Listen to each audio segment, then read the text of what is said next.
반갑습니다. 장종료 시장점검입니다. 네, 녹화를 조금 늦게 하게 됐는데 양해 부탁드립니다.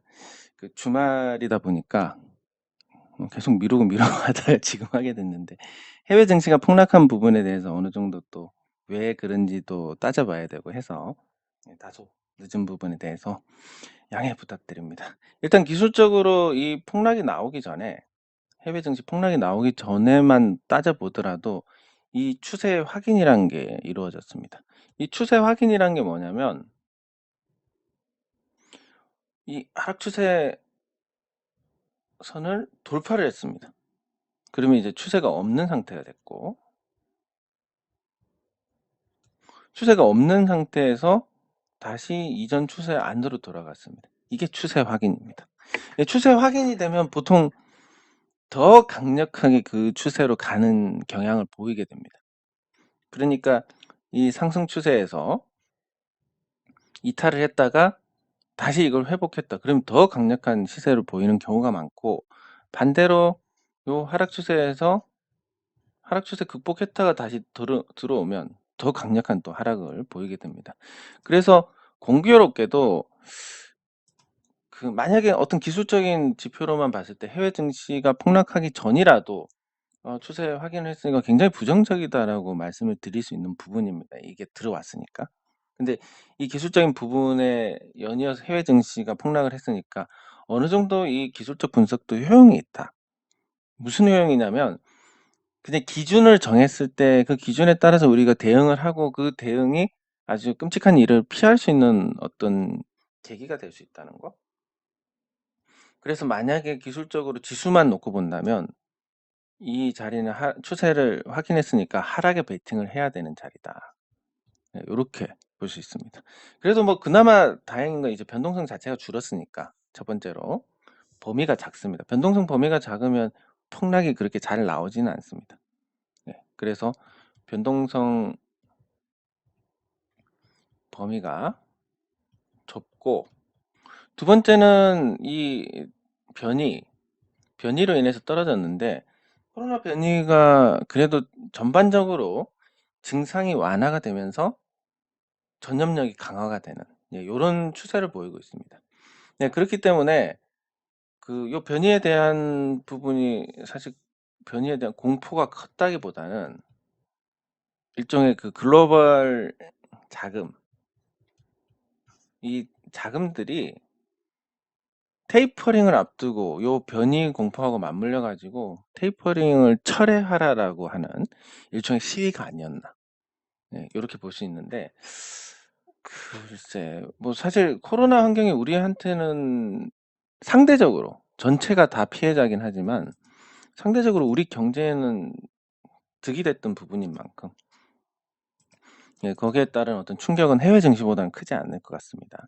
해외보다는 선방을 할 것이고, 그리고 유동성 측면에서는 긍정적입니다. 왜냐하면 이거 변이까지 나왔는데 돈 풀면 이거 박살나는 거 아닌가? 돈을 푸는 걸 거두어 들이면 타이밍 좋게 그런 게 됐고, 그래서 미국에서 만약에 이런 폭락 사태를 진정시키기 위해서 테이퍼링을 유보한다라고 하면 또 새로운 동력이 될 수 있습니다.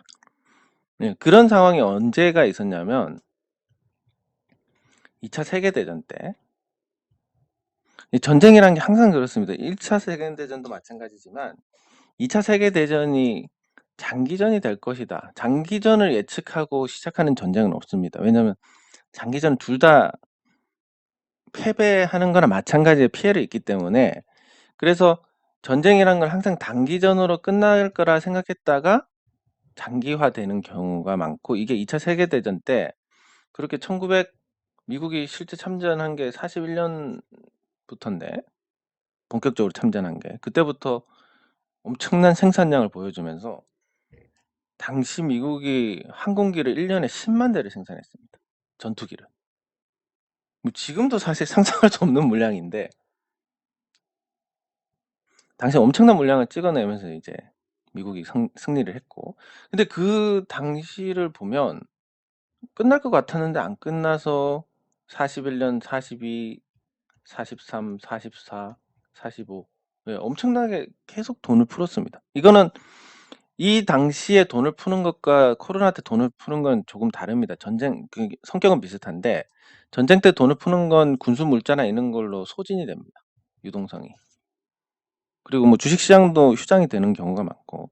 그런데 코로나는 소진이 되지 않습니다. 그러다 보니까 가상화폐도 만들어서 이 유동성을 보내야 되고, 그리고 메타버스도 지금 뜨는 게 또 유동성을 이렇게 보내야 되고, 과잉 유동성을 이렇게 보내면서 자산 시장에 부작용이 일어나지 않는 선으로 이렇게 관리를 해 나가는 그런 어떤 모습을 보여주는데, 그래서 저는 개인적으로 월요일에는 충격이 해외 증시보다는 크지 않을 것 같고, 낙폭이 컸던 부분에서 말아올리지 않을까 이렇게 예상을 합니다.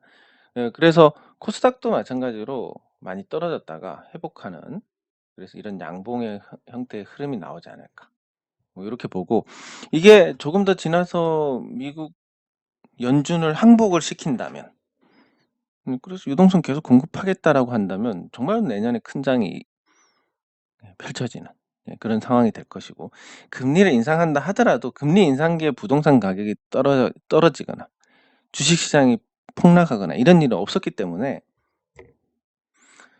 금리를 인상한다는 자체도 사실 좋은 신호입니다. 다만 유동성에 너무 의지를 하다 보니까 이렇게 예측을 할 수 없는 상황이 된 건데, 그것도 뭐 요런 식으로 속도 조절을 하고, 일종의 이 테스트라는 게 뭐냐면, 위기 때 정책을 고집하지 않고 시장과 소통하면서 필요한 조치를 취하겠다, 아니다, 이거를 확인을 하는 겁니다. 그리고 리스크는 결국 연준이 떠안고 중앙은행이 떠안겠다라는 부분, 그거를 확인시켜 주면 점점 위험을 감수를 할 수 있으니까, 그런 부분에 대한 확인 과정, 절차, 이게 공교롭게도 변이가 나온 시점에서 발생을 한 게 아닌가 이렇게 생각을 해볼 수가 있겠습니다. 네, 그리고 종목에 앞서서 제가 안 틀어놨는데 댓글 확인하도록 하겠습니다. 제가 뭐 여러 일정으로 인해서 귀여운 강아지 12월 중순까지는 조금 신경을 쓰기가 어려울 것 같고, 12월 중순 이후로는 이 주식에 온전히 집중을 할 수 있을 것 같습니다. 넉넉하게 잡고 그냥 12월 말로 하겠습니다. 그래서 내년부터는 조금 잘할 수 있을 것 같은데, 뭐 이것저것 벌려놓은 일이 많아가지고. 아이고, 감사합니다. 과분한 칭찬 감사합니다. 사실 이 밀가격 상승의 수혜를 보는 게 대한제분인데 주가가 안 오르니까, 이게 뭐 한국 증시의 어떤 특징이라고 볼 수 있는데, 사실 초기에는 아니 이렇게 정상적으로 투자를 하면 당연히 밀가격 상승하고 곡물 가격 상승하면 대한제분이 올라야 되는데 왜 안 오르지? 이 좋은 저평가 주식이 왜 안 오르지? 투자자들 진짜 손발이 안 맞아서 못 해먹겠네, 이런 생각을 하게 됩니다. 근데 이제 어느 정도 경험을 하고 나면 이 한국 증시가 그러면 그렇지. 예. 이 뭐 어쩔 수 없구나. 투자자들이 그냥 이 시장에 적응을 해온 과정이구나. 요렇게 이제 이해를 할 수가 있습니다. 그래서 뭐 사실 시장이 아주 좋을 때는 요런 이유로, 이런 정상적인 이유로 사실 정상적으로 올라야 이게 정상적인 시장인데, 우리 시장은 정상이 아닙니다. 정상이 아니고 정상적인 투자자들은 이미 다 시장을 떠났습니다. 그러면 비정상만 남아 있습니다. 그럼 비정상인 분들이 시장에 살아남은 이유는 비정상이기 때문에 그런 거고, 그러면 이 비정상이 이제 주류가 된 상태인데 정상인 사람들이 들어올 때마다 깨지고 나가게 됩니다. 이게 잘못됐다는 게 아닙니다. 그냥 그럴 수밖에 없는 시장 환경이다. 요렇게 보실 수가 있고. 예. 감사합니다. 항상 저도 감사하는 마음으로 살고 있습니다. 네, 감사합니다. 감사합니다. 영신금속 한번 언급을 하도록 하겠습니다. 사실 뭐 별 내용이 없어 가지고. 음. 알겠습니다. 요것도 같이 살펴보도록 하겠습니다. 네, 감사합니다. 예, 감사합니다. 예, 감사합니다. 감사합니다.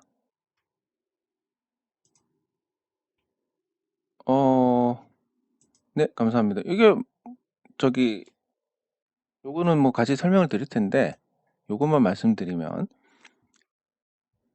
전환사채 300억을 갖고 있습니다. 그리고 주식이 8.98이니까 뭐 요게 이제 리픽싱 돼서 거의 한 25% 정도 되지 않을까 싶은데 합치면 30% 이상이니까 뭐 특별하게 뭐 그 대주주 지분만 갖고 부정적으로 볼 부분은 없습니다. 예. 와, 정말 이런 거 정말 호재입니다. 저도 이런 3,800억짜리 회사 시총이 3,800억인데 자산이 훨씬 많습니다. KTB 투자증권이 2,000억짜리 회사를 인수한다. 아니 이렇게 영향이 크네. 주가 당연히 올라야 되겠네. 이런 식으로 되면 얼마나 좋겠습니까, 시장이. 그냥 안타깝게도 미국 시장은 이런 게 나오면 당연히 오르는데 예, 유동성이 부족하고 뭐 여러 가지 이유로 인해서 뭐 제일 큰 이유는 시장 자체가 이제 이런 걸 반기지 않습니다. 왜냐면 사실 이 제약 바이오 종목들 보면 성공 확률이 1%도 안 됩니다. 근데 뭐 만약에 성공했을 때 엄청난 뭔가 이익을 보게 되는 이 화끈한 사실상 도박이나 다름없는 이런 베팅에 대해서 베팅을 하는 사람들이 사실 비정상입니다. 우리는 정상인데 시장이 어떻게 된 건지 이 비정상 투자는 그래서 제약 바이오가 과거에 비해서 뭐 셀트리온 10,000원 하다가 40만 원 갔다 지금 20만 원 하긴 하지만 그래도 그때보다 많이 올랐습니다. 이 투자자들 비정상적으로 투자한 투자자들은 수익 보고 다 살아남았는데 저같이 정상적으로 투자하는 분들은 이래 되게 저평가네? 이거 엄청 싼 건데? 매수하면 그냥 계속 그 상태입니다. 떨어질 수도 있고. 뭐 그렇다 보니까 이게 당연히 호재입니다. 아주 좋고 괜찮은데 예. 그 일반 공급 유상증자를 참여한다. 할인돼서 나오니까 되게 좋은데 이것도 한번 같이 보도록 하겠습니다. 좋지만 주가는 좋은 거하고 별개로 움직인다고 보시면 편할 것 같습니다. 예, 맞습니다. 이 불량식품이 사실 이게 재미로 따지면 정말 재밌습니다. 이게 특히 불량식품으로 수익 냈다. 아우 진짜 재밌습니다. 이거만큼 재밌는 게 없습니다. 뭐 연애 뭐 이거보다도 훨씬 더 재밌습니다. 사실 이게 이렇게 되는데 그러면 이 불량식품이 쫄리는 맛이 있는데 큰돈이 들어가면 안 될 수밖에 없는 구조가 뭐냐면 이 불량식품들은 대부분 다 어떤 주가를 움직이는 주포라는 게 있습니다.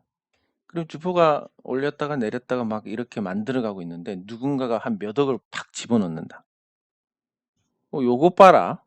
확 요런 일이 생기게 됩니다.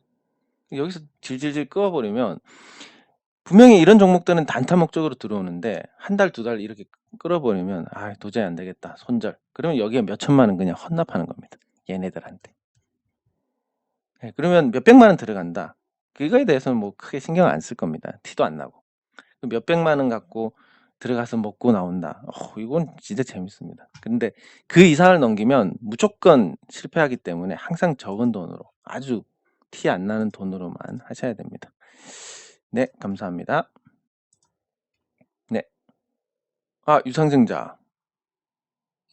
근데 시총이 커져 가지고 충격은 크지 않을 것 같은데 한번 이것도 같이 보도록 하겠습니다. JLK. 예. 감사합니다. 예. 이 어려운 시장에서도 아주 의연하게 이런 댓글이 달리는 거 보고 참 저도 여러분들 보면서 힘을 얻고 또 이렇게 의연한 모습을 보면서 물론 저는 사실 제가 여기서 막 마음이 힘들어요 이러면 이건 정말 엄살이기 때문에 왜 주식이 없는 상태니까 네, 그렇기 때문에 그렇지만 그래도 마음은 항상 시장에서 같이 느끼고 있기 때문에 되게 힘이 듭니다. 근데 여기서 또 잘 버티시는 분들 보면서 힘도 얻고 서로 이렇게 도와가는 과정이 아닐까. 그래서 제가 옛날에 주식 공부할 때도 뭘 주식 공부를 한다 이런 게 아니라 그냥 같이 스터디를 한다라는 그런 얘기를 한 게 서로 돕고 서로 공부하는 거니까. 예, 그래서 그렇습니다. 예. 일단 요 종목들에 앞서서 제놀루션 한번 보고 가도록 하겠습니다. 예, 지금 변이 소식에 진단 키트주들이 상승을 했습니다. 그러면 이 진단 키트주들의 상승에 대해서 단발성 상승인지 그거는 좀 모르겠습니다. 그런 건 모르겠는데 요 제놀루션이 작년에 853억의 매출에 영업이익 540억이 났습니다. 그리고 지금 3분기까지 매출이 작년보다 조금 줄었긴 한데 뭐 한 550억 대충. 예, 그리고 영업이익이 한 330억 대충. 예, 이 정도 나오고 있습니다. 그 4분기까지 더하면 뭐 이거보다 조금 더 높아질 텐데 이 종목의 이제 시가총액이 1,435억이다. 2년만 놓고 보면 이제 굉장히 저평가되어 있습니다. 그리고 2년 동안 이익을 쌓아 올리다 보니까 순자산이 26억인 회사가 지금은 이제 831억까지 올라왔습니다. 이익을 쌓아 올려가지고. 그래서 실적으로 주가를 만들어가고 증명을 하는 그런 회사다. 이런 경우가 잘 없기 때문에 굉장히 이제 어떻게 보면 투자의 모범적인 사례로 볼 수 있습니다. 그리고 요 하락 추세선 맞고 조정을 받았는데 일단 분위기는 다시 코로나가 쉽게 끝나지 않을 것이다. 이런 쪽으로 초점이 맞춰지고 있으니까 조금 회복하는 쪽에 기대를 할 수 있지 않을까 싶고 근데 기술적으로는 그렇습니다. 기술적으로만 보면 이런 종목들은 주가 상승이 나왔고 주가 상승을 증명하는 실적이 나왔고 이런 사례가 사실 국내에 거의 없기 때문에 아주 좋은 겁니다. 이거는 좋은 모범 사례고 여기서 이제 60주선 이탈하고 꺾였는데 아까 말씀드린 그런 추세의 확인 요런 추세로 가고 있다가 이 추세를 넘어서서 확인을 하면 아주 강력한 상승이 나옵니다. 근데 현재까지는 60주선 이탈했다 확인한 정도고 이탈했다 확인한 다음에 다시 떨어지는 게 일반적인데 요거는 실적을 계속 내고 있으니까 요런 추세의 확인으로 또 강력한 걸 기대를 할 수도 있지 않을까 뭐 요런 정도로 그런 재료하고 맞춰서 볼 수 있는데 이 내려가는 과정에서 그나마 크게 걱정을 안 할 수 있는 건 역시 숫자가 나오는 회사기 때문에 그래서 뭐 진짜 개떡 같은 종목들 주가 내려갔다 나중에 다시 올라오고 이런 경우도 많지만 이거는 여기서 못 버팁니다. 버틸 만한 근거가 없으니까. 근데 숫자가 나오는 종목들은 하락해도 실적에 비해서 굉장히 저평가네. 작년 실적 기준으로 하면 적정 주가가 5만 원 정도 됩니다. 이 회사가 올해 실적 기준으로 해도 4만 원 정도 됩니다. 근데 이게 유지를 하지 못할 것이라는 인식 때문에 주가가 이렇게 돼 있는데 코로나가 끝나지 않고 진단키트가 계속 쓰인다라고 한다면 뭐 당연하게도 주가가 다시 적정한 가격으로 가지 않을까 뭐 이런 걸 해서 이 추세선 극복하고 60주선 다시 넘어서고 상승 추세를 확인을 한다면 이탈했다 다시 확인하는 과정을 거친다면 큰 시세가 날 수 있다 뭐 이런 정도로 해서 관심 있게 보시면 될 것 같습니다. 네, 영신금속. 네, 영신금속은 사실 특별한 부분은 없습니다. 일단 뭐 가격은 굉장히 매력적이고 지금 시가총액 500억인데 지수가 오르기 전 뭐 이런 거 다 따져가지고 정상적인 기업 중에서 시총 500억 이하가 잘 없습니다. 그 얘기는 이 정도 시총에서 만약에 회사가 멀쩡하다면 이 정도 시총에서 더 빠질 만한 동기가 시장이든 뭐든 이제 아무 이유도 통하지 않는 그런 수준이 됐다는 거고, 그럼에도 불구하고 뭐 하락에 대한 뭐 그게 가능성이 아예 없다 이렇게는 말씀을 못 드리지만, 일단 시장이나 뭐 아무것도 통하지 않는 수준의 아주 낮은 시가총액이다. 이게 가장 첫 번째 여기에 대해서 긍정적으로 생각할 부분입니다. 항상 강조드리지만 싸게 사는 것만큼 좋은 전략이 없습니다. 주식 투자에서. 주식 투자에서 뭐 비싸게 사서 더 비싸게 팔면 된다, 이런 거 한국 증시에는 안 통합니다. 개똥소리입니다. 한국 증시에서는 오직 싸게 사는 것만이 유일한 답이다라고 생각하시면 됩니다. 이런 식으로 계속 흘러내려가면 결국은 싸게 사야 뭐 먹을 게 여기서라도 조금은 있고, 여기서 사야 여기서 먹을 거라도 있고, 이게 이제 한국 증시의 현실이니까. 그래서 싸다는 장점이 있고, 두 번째는 그 뭐 회사에서 홍보나 이런 쪽으로 굉장히 소극적입니다. 왜냐하면 뭐 그런 관점에서 일단 첫 번째 싸다. 두 번째 홍보에 되게 인색한데, 이게 뭐 구조를 생각하면 또 한편으로는 이해를 할 수밖에 없는, 사실 주주 입장에서는 달갑지 않은 거긴 한데, 뭐냐면 이제 요 분야는 쉽게, 그러니까 경쟁이 아직까지 유효하다 보니까 쉽게 베낄 수가 있습니다. 그럼 영신금속에서 어떤 걸로 해서 전기차용으로 뭔가 만들었다. 그러면 경쟁 업체들이 가만히 있다가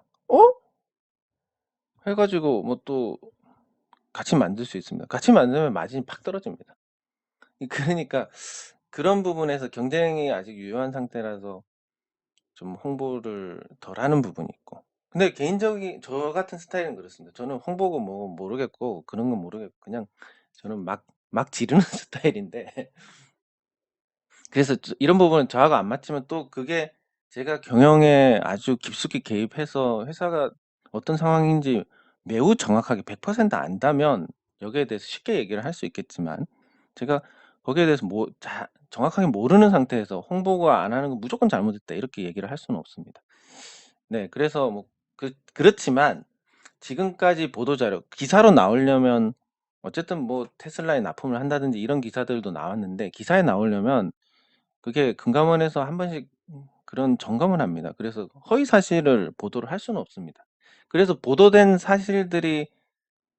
기사의 내용들이 다 사실이라고 본다면 영신금속은 지금 굉장히 좋은 상황입니다. 이 공장도 건설하고 있고, 항상 그렇지만 주가라는 게 공장 건설할 때 유동성이 빠지면, 왜냐하면 여기에 계속 투자가 들어가야 되니까 주가가 하락합니다. 그리고 이 공장이 완공돼서 여기서 매출이 발생하는 순간 더 이상 유동성이 들어가지 않으면서 매출이 발생을 하면 규모의 경제에 더 가까워지면서 이제 실적이 나오고 주가가 오르게 됩니다. 네, 그래서 지금은 그런 과정이기 때문에 주가가 안 올라도 할 수 없지만 되게 매력적이고 뭐 괜찮은, 왜냐면 이 정도 규모의 회사가 글로벌 기업들을 대상으로 제품을 판다, 찾아보면 거의 없습니다. 네, 그 정도로. 그러니까 글로벌 기업들이 납품을 받는 입장에서 그 글로벌 기업이란 게 테슬라도 될 거고 현대차도 될 겁니다. 그런 기업들이 받는 과정에서 뭐 물론 여기서 안 들어오면 다른 거 사면 그만이지만 일부 전기차용이라든지 일부는 이게 안 들어왔을 때 대체재를 구하기가 쉽지가 않습니다. 그러면 이제 점점 이 회사가 아주 슈퍼을에서, 아니 슈퍼을이 아니라 아니 절대을에서 조금씩 완화가 되는 쪽으로 가게 되고, 그러면서 이제 점점 숨을 쉬게 됩니다. 지금 제가 제조업 환경에 대해서 지금보다 더 나빠질 수 없을 정도로 최악이다라고 보고 있고, 이 최악에서 살아남은 제조업체들은 앞으로 조금씩 나아질 겁니다.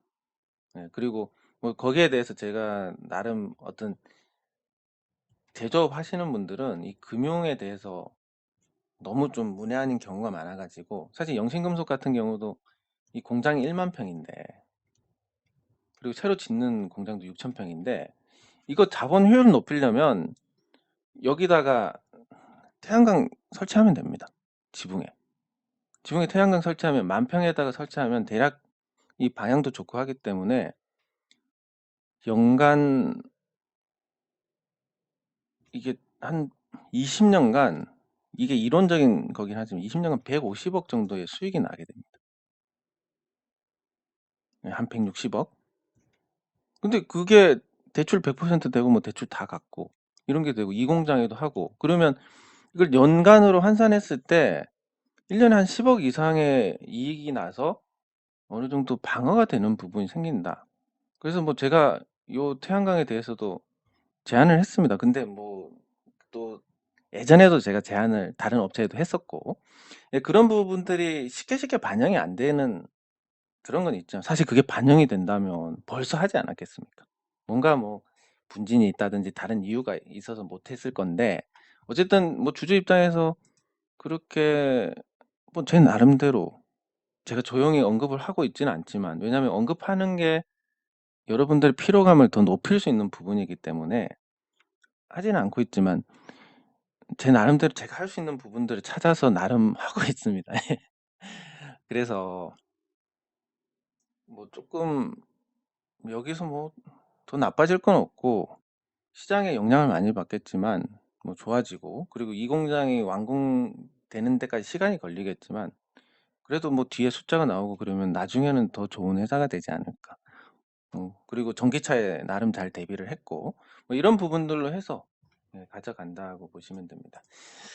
그 뭐 이 정도면 된 것 같은데 그러면 네, 그리고 EV 첨단 소재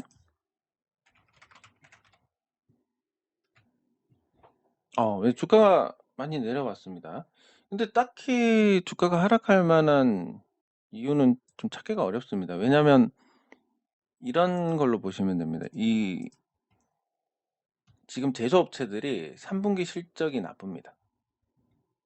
영신금속도 3분기에 적자가 났고 EV 첨단 소재도 적자가 났는데 이 적자의 성격이 뭐냐면 공급망 대란에 따른 이 공급망 대란에 따른 일시적인 원자재 가격을 제품에 반영을 하지 못해서 적자가 난 겁니다. 그럼 저는 지금 3분기에 적자 난 회사들에 대해서는 긍정적으로 봅니다. 왜냐하면 재무적으로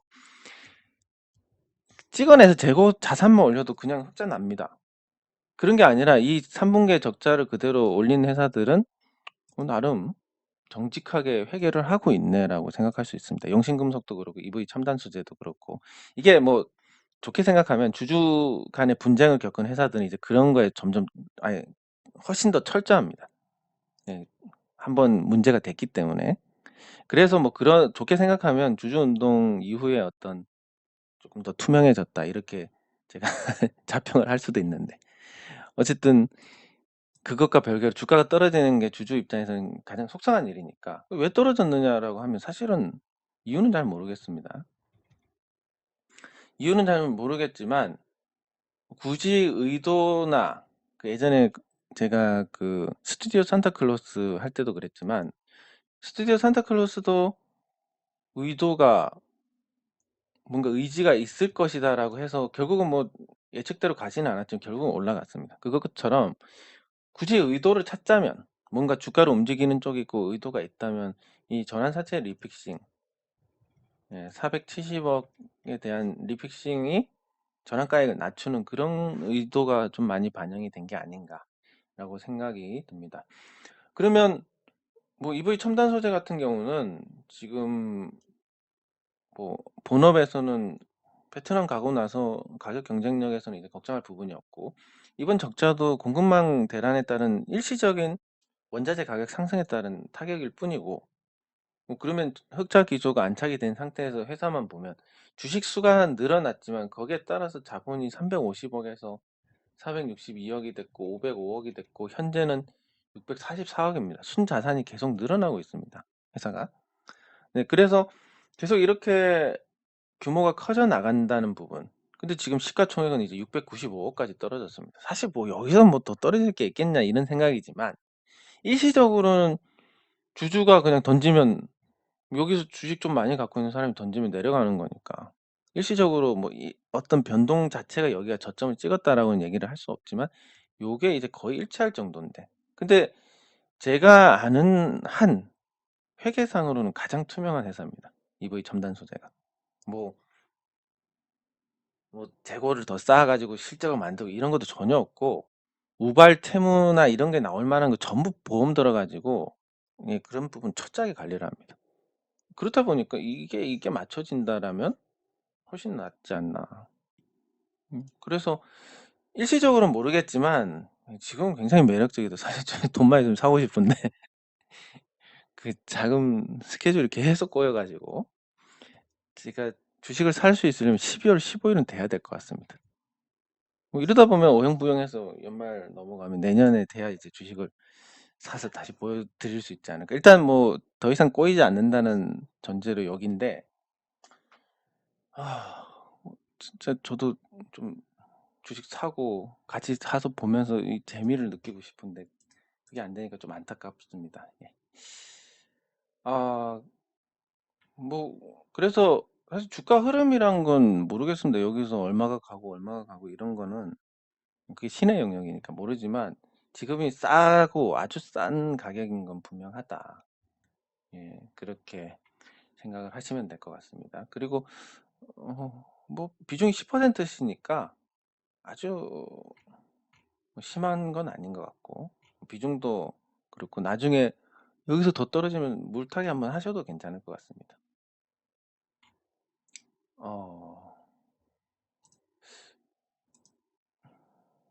근데 뭐 제가 투자하기 좋다 이런 건 모르겠고 지분이 위험하고 이렇게 말씀하시고 그런데 제가 말씀드리고 싶은 건 이렇습니다. 한숨도 못 자고 안타깝다고 말씀하시는데 근데 한숨도 못 잔다고 해서 달라지는 게 없습니다. 저는 이게 점점 효율적으로 계속 하려고 노력을 하고 예, 그렇게 하는데 걱정을 해서 한숨도 못 잔다 이런다고 해서 다음날 주가가 좋아지는 거 아니기 때문에 이거는 그냥 이런 건 배제를 해 나가셔야 됩니다. 예. 그리고 마이너스 40% 정도 되면 비중이 얼마나 되는지 모르지만 비중이 아주 낮다라고 하면 마이너스 40 정도면 이제 물타기를 고려를 하셔야 됩니다. 예. 망하지 않는 종목은 굴곡이란 게 있으니까 물타기해서 나오는데 이 물타기 할 때 뭐가 문제냐면 같은 계좌에 타니까 문제입니다. 다른 계좌에다가 여기 마이너스 40이시면 두 번째 계좌에서 추가 매수를 하시고 그래서 어느 정도 반등이 나왔다. 이거 정리하면서 요 수익만큼 여기서 손실 분을 정리를 하시면 됩니다. 이렇게 하면 현금이 더 많아집니다. 그러면 계속 또 기다리다 이쯤 되면 괜찮겠다 해서 매수를 하면 또 같은 거 반복해서 이렇게 퉁쳐 나가면서 대응을 해 나가시면 됩니다. 이게 현실적으로 할 수 있는 거고 걱정한다고 달라질 건 없기 때문에 걱정하는 에너지를 뭐 다만 100만 원이라도 이렇게 해서 조금씩이라도 개선을 해 나가야 되겠다. 뭐 저는 개인적으로 예전에 그 HB 테크놀로지라는 종목에 그렇게 했었습니다. 제가 이거 2,000원에 샀다가 당시에 990원까지인가 떨어지고 이게 2,000원까지 요원하니까 여기서 샀다 팔았다 다른 계좌로 하면서 퉁쳐 나간 끝에 1,500원에 다 정리를 손해 안 보고 정리를 했는데 그게 나중에 크게 급등해가지고 이런 노력이 허사가 되긴 했지만 그래도 훨씬 안 한 것보다는 훨씬 마음고생을 덜 했습니다. 예. 그런 것처럼 걱정보다는 현실적인 대응을 통해서 요 상황을 수습해 나가는 쪽으로 그렇게 하시는 게 좋을 것 같습니다. 네, 그리고 KTB 투자증권.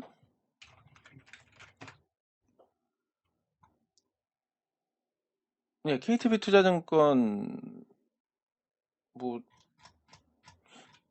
어디 공시를 봐야 되겠는데?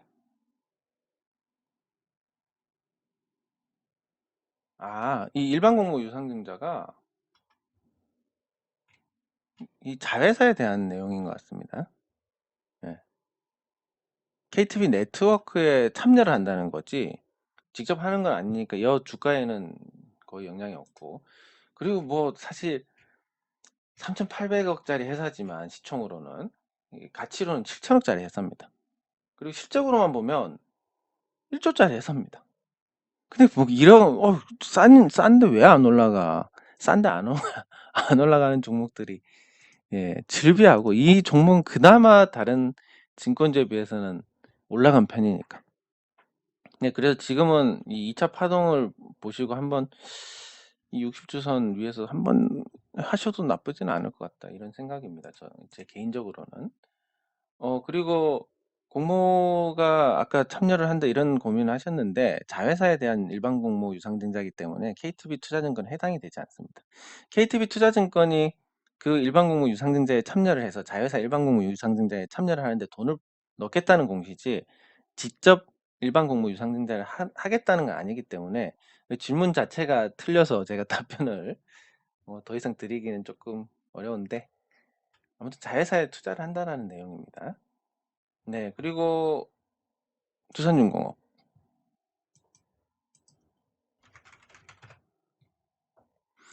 네, 두산중공업은 지금 시가총액이 12조 정도 됩니다. 12조 정도의 유상증자를 결정을 했습니다. 근데 주식 수가 한 6, 7% 올라가는 것 같고, 지주 배정 유상증자고, 내년 2월 달,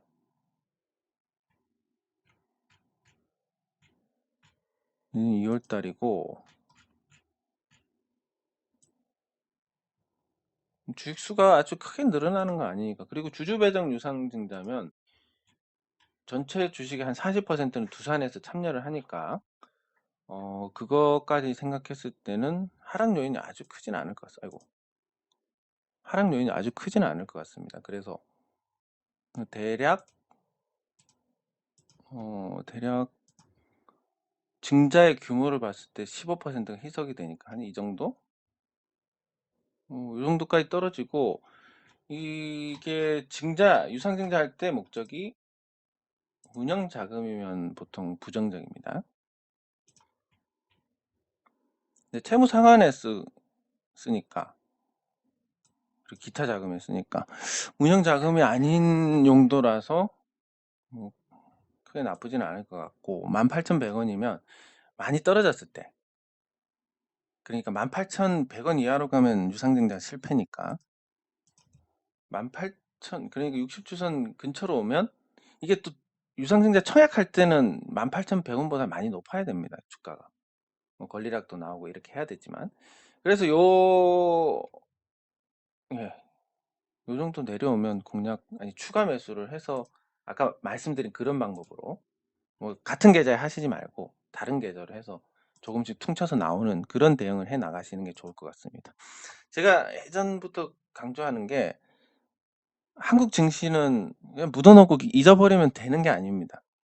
끊임없이 물을 주고 가꾸듯이, 이 화초를 가꾸듯이 이렇게 해야 되고, 그 화초를 가꾸는 게 매일 주식 보고 안 오른다고 화내고 짜증난다 이렇게 해서 에너지를 소모하는 게 아니라, 걱정한다고 잠을 안 자고 이렇게 소모하는 게 아니라, 조금이라도, 이게 강점이 뭐냐면, 계속 물려서 계속 보다 보면 이 주가의 흐름을 대략적으로는 감이라는 게 생깁니다. 알 수 있으니까.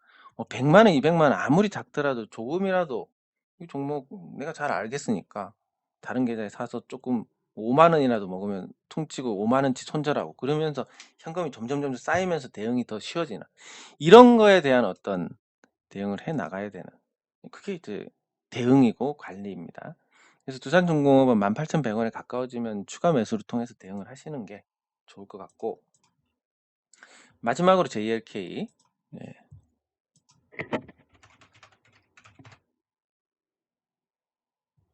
뭐 특별한 부분은 없는 것 같습니다.